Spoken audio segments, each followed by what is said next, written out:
안녕하세요. 안녕하십니까? 안녕하세요, 학우님.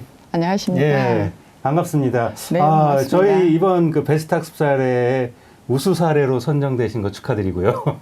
네. 감사합니다. 간단하게 먼저 자기소개 해주시겠습니까? 네, 저는 국어국문학과 4학년 김종숙입니다. 코로나 상황으로 저에게 많은 시간들이 주어지게 됐어요. 네. 그래서 이 많은 시간들을 좀 잘 활용해 볼까 하는 생각이 들어서 이제 지난 2020학년도 3학년 2학기에 편입하게 됐습니다. 네. 그래서 지금 두 번째 학기 이수 중에 있습니다. 아, 그러시군요. 예, 예. 근데 이게 두 번째 학기인데도 불구하고 이렇게 좋은 노하우를 또 학우님들께 안내해 주시고 그래서 감사드리고요. 먼저 저희가 같이 나눌 부분이 네. 바로 온라인 출석 수업입니다. 그렇죠? 네, 네, 맞습니다. 온라인 출석 수업 이렇게라고 하시면서 이런 문장을 써주셨네요. 또렷한 기억보다 흐릿한 연필 자국이 낫다라는 말 써주셨어요. 네. 얼핏 어떤 이야기인지는 알겠는데 네. 예, 의도가 있으실 것 같습니다. 어떤 의도로 저런 문장을 써주셨습니까? 학습을 하다 보면 많은 지식들과 마주치게 됩니다. 네. 그런데 정말 그 많은 명문장들과 수많은 지식들을 정작 꺼내서 쓰려고 하면 기억에서 잘 돌아오지 않습니다. 그렇죠. 예, 예. 그래서 이 말은 또렷한 기억은 시간이 가면서 퇴색하게 되게 마련이고 그렇죠. 연필 자국도 퇴색은 하지만 왜곡되지는 않습니다. 아, 그렇습니다. 예. 네, 맞아요. 그래서 그 왜곡되지 않는 그것만이 진실이기 때문에 연필 자국이 더 낫다. 그런 의미를 예, 가지고 있군요. 예, 그래서 기록을 해두는 것이 다음에 이제 리포트 작성을 하든 아니면 내가 활용을 하든 이런 상황에서 언제든지 꺼냈을 수 있기 때문에 그런 것 같습니다. 예. 사실 이렇습니다. 우리가 배우면 알고 있다라고 생각하지만 그렇지 않거든요. 네, 맞습니다. 예, 머릿속에 있는 것과 실제 내가 말로 하는 것과 네. 그리고 또 글로 쓰는 건 또 다른 의미를 네, 가지고 맞습니다. 있어요. 그래서 이런 말도 있지 않습니까? 우리 말은 휘발하지만 글은 남는다. 네, 네. 라는 말이 예, 있듯이 명문입니다. 예, 항상 우리 머릿속에 어떤 지식 체계화하는 것도 중요하지만 예. 그것을 말과 글로 표현하는 것들에 대한 것들을 강조해 네, 예. 주신 것 같아요. 예, 예. 오늘 이제 말씀해 주실 부분들 이런 이야기 해 주시겠네요. 첫 번째로 어떤 외부로부터의 변화, 그리고 두 번째, 세 번째가 이제 이 코로나로 인해서 또 온라인 출석 수업이 네. 생기게 되었으니까 그 네, 부분 네. 말씀해 주실 거고요. 거기에서 또 출석 수업의 또 과제 같은 것들 어떻게 수행하셨는지, 그리고 예. 그것들을 적용하고 한류하고 마지막으로 이제 학우님들께 해주고 싶은 말씀으로 예. 이야기를 마칠 텐데요. 첫 번째 이야기 한번 해볼게요. 아까도 그 온라인 출석 수업이 결국은 다 이 코로나 때문에 그렇죠. 외부의 변화, 네, 또 예. 평생교육의 변화 네. 이런 부분을 말씀해 주신 것 같아요. 네. 자, 어떤 이야기인지 간단하게 말씀해 주시겠습니까? 예, 인간은 문명기 이래 끊임없이 사고하고 또 문명을 개발하려고 많이들 하고 있잖아요. 그렇죠. 그 결과가 지식의 량, 기술의 발달 이런 것들이 폭발적으로 일어나고 있는 게 사실이에요. 맞습니다. 예, 그래서 정작 우리는 이 문명 안에 피투되었지만 기투되어서 살아야 하는 게 저희들의 삶이다 이런 생각을 갖고 있습니다. 네네. 그래서 그 부분에 지금 현재의 평생교육이 있지 않나 이런 생각을 가지고 있고요. 결국에는 이런 것들이 자기 성장을 위한 노력이기도 하고 외부에서 저에게 공격해오는 아니면 지시하는 어떤 지시의 손짓이기도 하거든요. 그래서 이런 것들이 현대 사회에서는 빼놓을 수 없는 핵심 원리다. 교육에 있어서만큼은. 그렇죠. 예, 그렇게 생각하고 있습니다. 맞습니다. 역시 배움이라는 것도 우리가 배움에는 끝이 없다라는 말이 있지 않습니까? 그렇죠. 여기 말씀해 주신 것처럼 결국은 지금 또 현대 사회는 내가 무언가를 하나를 공부해서 그걸 가지고 평생 살 수 있는 그런 시대가 아니지 않습니까? 그렇습니다. 네, 지식 정보를 우리는 항상 찾아서 활용하고 이 시대에 적응하면서 살아가야 되는 네. 그러한 존재이거든요. 네, 그리고 네. 또 뭐 이런 말도 있더라고요. 우리 여가라는 말이 영어로 혹시 아십니까? 레크레이션. 네, 네. 들어보셨죠? 근데 요즘 시대는 그 레크레이션 여가가 레크레이션이 아니라 리크리에이션, 재창조의 시대다라는 이야기도 하듯이 예. 이제는 평생 공부를 하고 살아가는 그럼요. 그러한 존재로서 살아가는 그런 외부로부터의 변화가 네, 있었다라는 말씀이셨고요. 자, 그리고 두 번째로 이제 화상 출석 수업에 그 단계를 조금 간단하게 예, 써주셨네요. 먼저 교과목 파악해라. 두 번째로 네. 과목별로 우선순위를 정하고 세 번째로 교수자의 학습 목표를 파악해라 그러셨는데 네. 간단하게 단계별로 말씀해 주시겠습니까? 예. 그 첫 번째 스텝에서는 출석 일정을 먼저 파악해야 되겠죠. 저뿐만이 아니라 지금 이 방송을 보고 계신 방송대 학원님들 여러분들도 아마 저랑 똑같이 할 거예요. 그런데 지금 표현을 안 하셨을 뿐이라고 생각이 들고요. 화상 출석 수업의 경우는 교과목이 먼저 일단 공시가 되면 교과목이 나오니까 그거 파악하고 또 일정 파악하는데 어떤 순위로 할 것인지 그 순위를 정해야 되잖아요. 네. 그러면 일정 순위가 첫 번째고 그 다음에는 학습량이나 학습 수준이 요구하는 이런 것들을 또 탐색해서 선호를 파악하는 게 먼저일 것 같습니다. 네네. 그리고 나서 학습 목표를 이제 파악을 해야 되겠죠. 교수자가 학습 목차, 개관, 학습 안내 뭐 이런 걸 쭉 살펴보면 거기에서 교수자가 올 1학기 동안 어떤 것을 가르치겠다. 또 어디까지 가르치겠다. 어떤 순서로 가르치겠다. 이런 것들이 그 안에 다 사실은 기호처럼 기록되어 있기 때문에 그렇군요. 예, 그걸 파악하는 게 먼저라고 생각합니다. 알겠습니다. 일단 우선순위 정하고 그리고 네. 교과에 대해서 목표를 명확하게 파악하는 게 네, 중요하다라는 네, 말씀이셨네요. 자, 그리고 이제 이 교과 특성에 따라 차곡차곡 학습하는 과정들을 또 이렇게 표현해 주셨네요. 첫 번째로 워크북으로 공부하셨나 봐요. 네. 그리고 두 번째로 원격 강의 공부하고 그리고 또 세 번째로 교재로 또 공부하시고 네. 또 마지막에 직접 저 질문 만들기도 해보셨다고 예. 하는데 예. 앞에 있는 건 좀 이해가 되는데요. 뒤에 있는 저 질문 만들기를 좀 핵심으로 해서 어떻게 특성에 따라 차곡차곡 공부하셨는지 네. 말씀 부탁드리겠습니다. 이제 워크북 같은 경우는 처음으로 그 교과목의 공부를 시작하는 거잖아요. 네.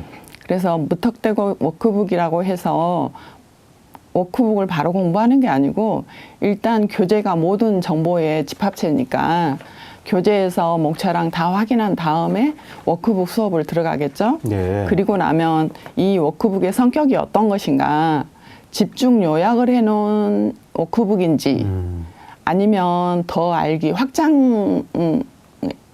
그 지식의 확장으로 만들어진 워크북인지 또 뭐 연습 문제가 주로 되어 있는 워크북인지 이런 여러 가지 것들을 파악을 한 다음에 그에 맞춰서 이제 학습을 하겠죠.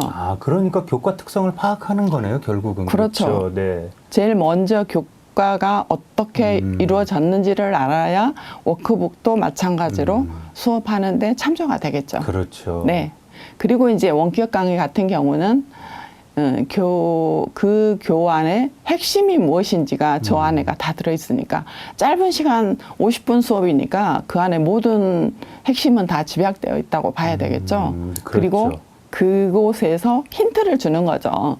그래서 그 교수자의 힌트가 어떤 것인지를 주의 깊게 듣고 또 이제 강의록이 있는 교과도 있고 또 없는 교과도 있더라고요. 그렇죠.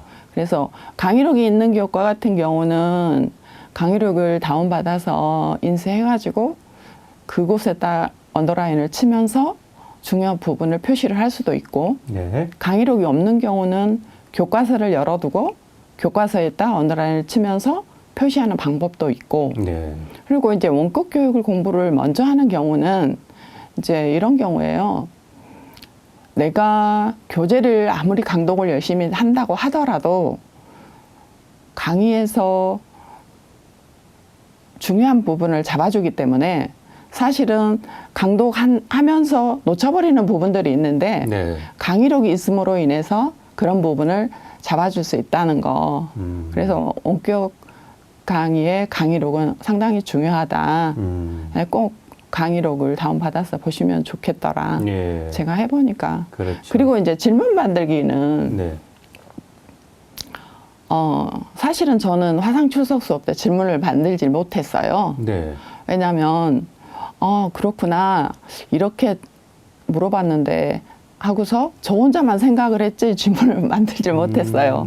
그런데 그날 강의 때 다른 학우님이 질문을 해주셨어요. 마치 제가 궁금했던 걸. 예. 그래서 저는 도움을 받았는데 여러분들도 혹시 앞으로 화상 출석 수업 때 저처럼 그냥 이런 질문이 있구나. 이게 뭐지? 라고만 의구심만 갖지 마시고 그것을 질문으로 만들어서 화상 출석 수업에 참여하셨으면 좋겠다. 그런 뜻에서 저 부분을 명기했습니다. 아, 네, 알겠습니다. 예, 예. 맞습니다. 우리가 질문이라는 것 자체가 그렇지 않습니까? 그러니까 내가 정말 알고 있는지, 거기에 대해서 어렴풋이 알고 있는지 모르고 있는지를 스스로 파악하는 단계이기도 하거든요. 그렇죠. 질문 만들기 단계가. 그게 이제 완성 단계라고 봐야죠. 그렇죠. 예. 뭐 이런 말도 있지 않습니까? 메리 올리버가 한 말 중에 뭐 인간의 가장 아름다운 것, 사랑하는 것과 질문하는 것. 이라는 그런 말도 있더라고요. 아무튼 학습에 있어서 질문은 사실 학습의 시작과 학습의 끝이라고 더하기죠. 볼 수 있을 것 예. 같습니다. 예, 이렇게 지금 화상 출석 수업 하실 때 강의록 교재 노트까지 또 이렇게 캡처하셔가지고 사진 찍어서 올려주셨어요. 근데 여기에 이제 단어가 지식 체계의 단권화라고 예. 하시면서 교재의 단권화가 아니라 사고의 단권화다라고 말씀해 주셨는데 저는 저 단권화라는 말은 예. 어떤 뭐 공무원 시험이라던가 뭐 입시 뭐 이런 데서 많이 듣던 단어인데 사고의 단권화 그냥 지식을 정리하는 거에 끝나지 않는다라고 저는 들리거든요. 예. 어떤 의미일까요?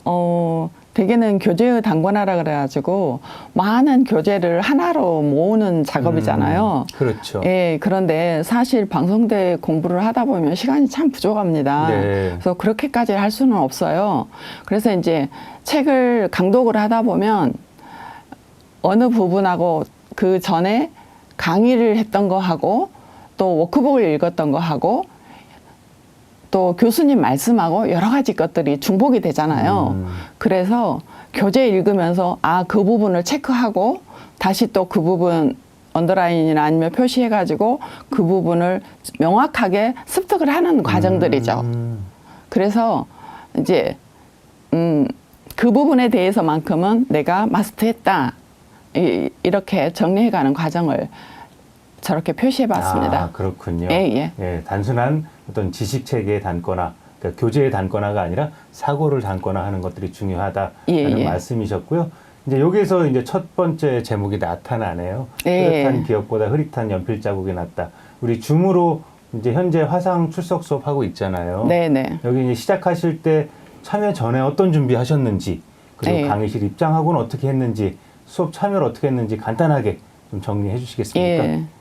화상 출석 수업 날은 가족들에게 이제 화상 출석 수업이 있다는 것을 공유하고, 일단 공유하고, 그리고 나서 이제 줌 어플리케이션이랑 이런 것들 미리서 다 시연을 먼저 해보고, 그리고 나서 학습 도구들을 준비합니다. 네. 뭐 여러분들 뭐 노트북 교재, 또 필기 노트 도구, 이어폰 뭐 이런 것들요.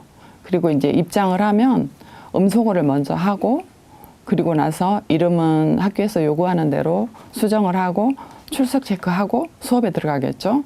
그리고 수업에 참여하는데 교수님 그 이제 정보 먼저 확인하고 그 다음에 그날 수업의 키워드가 무엇인지 그걸 붙들고 듣는 노력을 할 필요가 있습니다.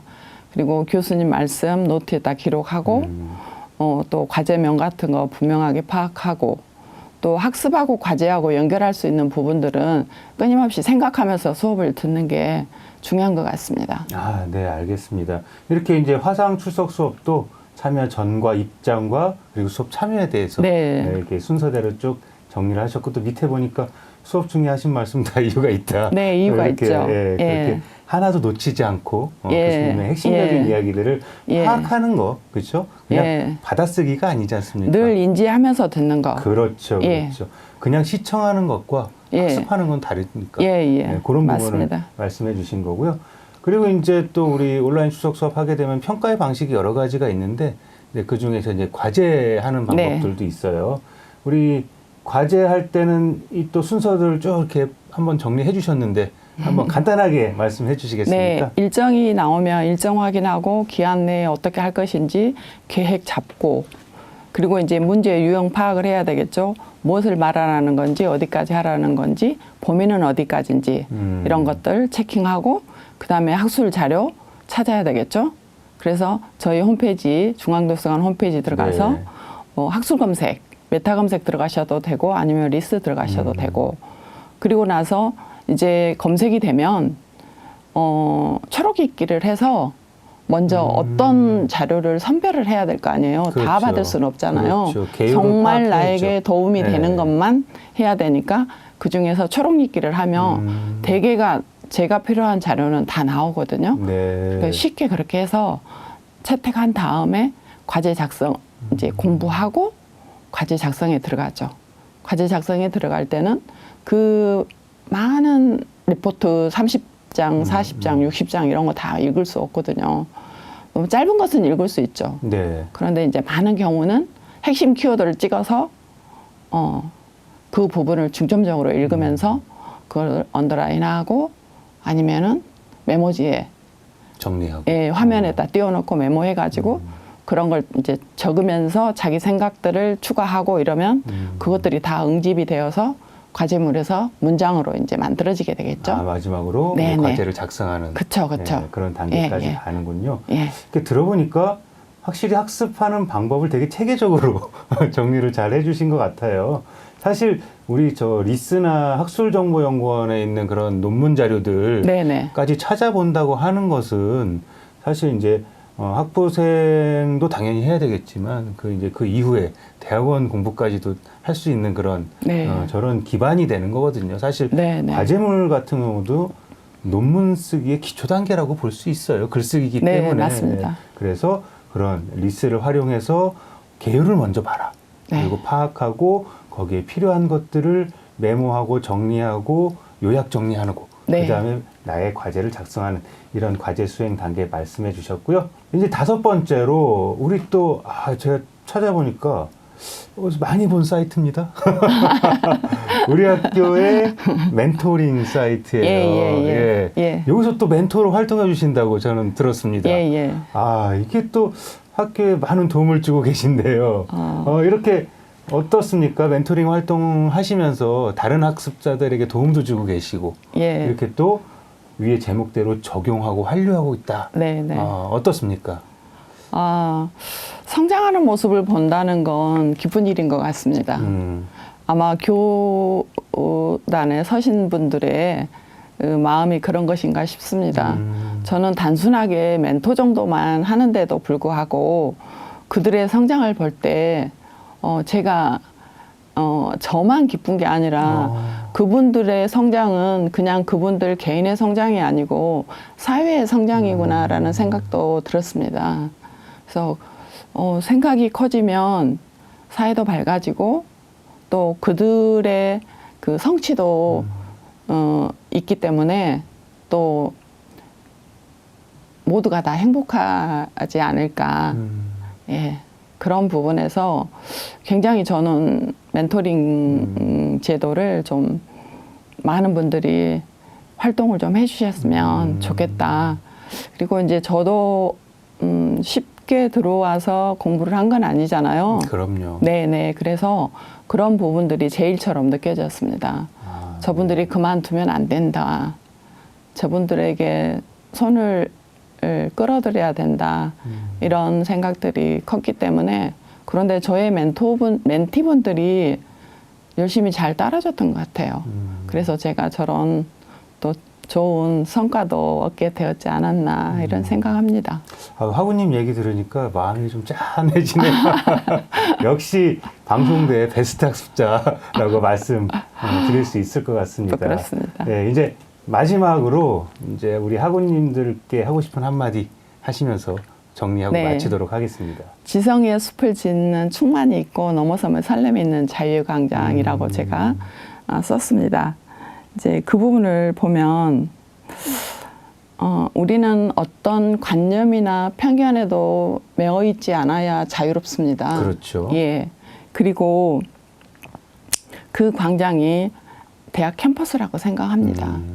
그래서 그 열린 공간 방송대에서 학습하시는 동안 이러한 넘어섬의 과정을 충실히 수행해내면 우리의 사고도 유연해지고 또 그러다 보면 내가 어떤 행동을 하던 거리낌이 없을 것이고 그것이 곧 자유가 아니겠는가. 저는 그렇게 생각합니다. 어디에 해도 거리끼지 않고 어떤 일을 해도 거리끼지 않는 거. 그게 자유라고 생각합니다.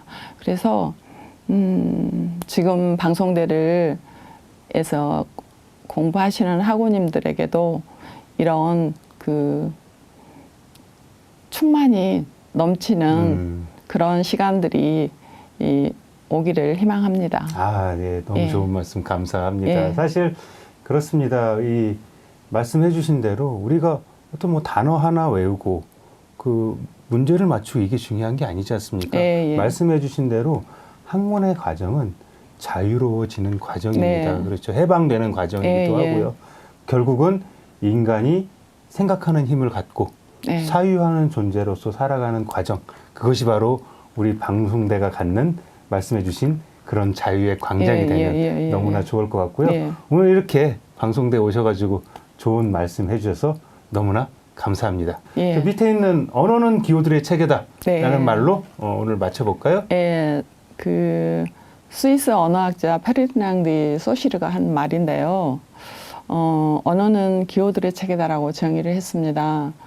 그런데 저는 저희들이 학습하는 과정이 지식 정보 체계를 분별해가는 과정이다라고 저는 감히 정의드리고 싶습니다. 알겠습니다. 우리가 결국은 지식이 체계화되고 네. 또 그런 것들이 또 언어로 표현되는 것 예. 그런 것들이 바로 학습의 과정이 아닐까 싶습니다. 사실 학우님처럼 이렇게 열심히 하시는 분들이 또 많이 계시거든요. 그러죠. 예, 우리 학우님들 열심히 공부하시기 바라고요. 나중에 또 좋은 이야기로 찾아뵙도록 하겠습니다. 학우님들 감사합니다. 감사합니다.